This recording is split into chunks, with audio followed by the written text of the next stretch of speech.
Tomorrow, a local veteran will get part of the American dream, receiving a home from Habitat for Humanity. But this new home will have something a traditional Habitat home does not.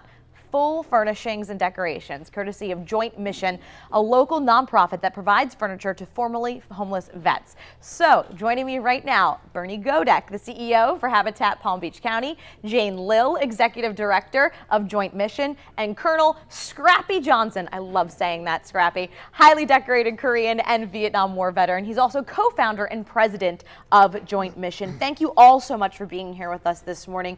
A really wonderful story. So let's start, Bernie. Tell us how someone becomes a homeowner, typically through Habitat. Well, we do a lot of outreach in the community to tell people about the program and the opportunity to own a very simple, decent, very affordable home. So families will reach out to us. When they do, we basically look at three things once they fill out an application. First of that is a need for housing. And as you'll hear about Michael Gold, there was a definite need for decent housing. Then we look at their ability to pay a 30-year interest-free mortgage with Habitat. One of the myths about Habitat is we build homes and give them away, and that's not the case at all. And the third thing we look at is their willingness to partner with Habitat, and that is they're going to have to commit to putting in 400 hours of sweat equity. And by that, they'll be spending time building their home and then going through 9 weeks of intensive home ownership preparation classes. So tell us a little bit about the newest homeowner, Michael Gold. You mentioned his name. What's he like? What is he? Who is he? What's he all about? Michael is a great guy. He came to the program the way I just described. The need for housing was definitely there. He was living in a shed behind a home of a friend of his. Wow. And we found out about Michael. We introduced him to the program. And we found out that not only did he meet all the qualifications, but he probably exceeded them in terms of his willingness to partner with us. You know, Michael has had to put in 400 hours of sweat equity building that home. We've had a hard time getting him away from the home. I'm sure. He's probably put in 600 to 800 hours on that home. We're just so very proud of him. Oh, fantastic. Jane, we've had Elena and Scrappy on our program before, and we offer all of our condolences from the WPBF 25 News family. Elena passed away last month. For those who don't know, explain Joint Mission to our viewers.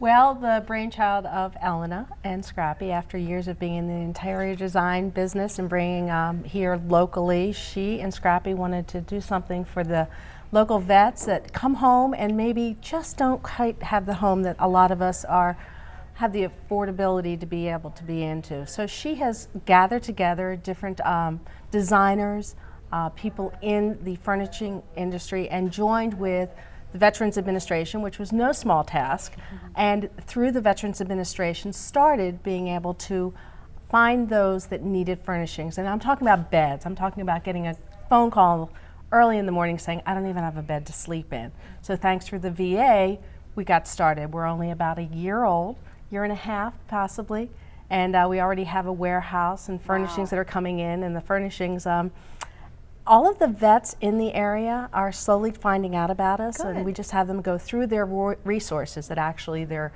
VA resources, and in this case Habitat for Humanity, which was just a wonderful match. All right. And Scrappy, we've been told that Elena was working hard on this project even in her final days.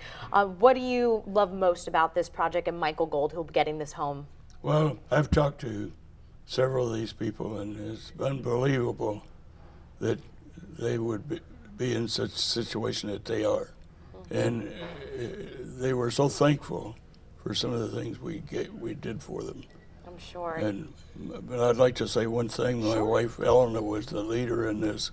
I just followed her orders. Well, I'm sure she is going to be very proud, and she's smiling down on you guys from above. Now, if anybody wants to help Joint Mission, how can they do so? What do you need right now? Well, obviously money always helps, because we've got doors to open, we have a warehouse, we have movers, and more importantly, anybody that feels that they're in the field that wants to give of their time, whether it's their talent or their treasure.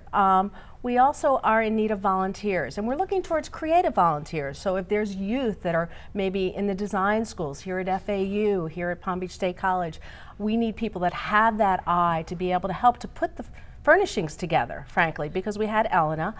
You know, Mary Lee Harper, she was instrumental with putting together the Home for Habitat for Humanity. Alan J. Allen, we have a lot of wonderful local interior designers, but we'd like to spread the availability for volunteers that maybe didn't know that they could use that talent to help others. Fantastic. Well, thank you so much all for being here. We really appreciate the time. And we can't wait to see Michael's reaction when he, gets into his new home and gets relaxed and comfortable.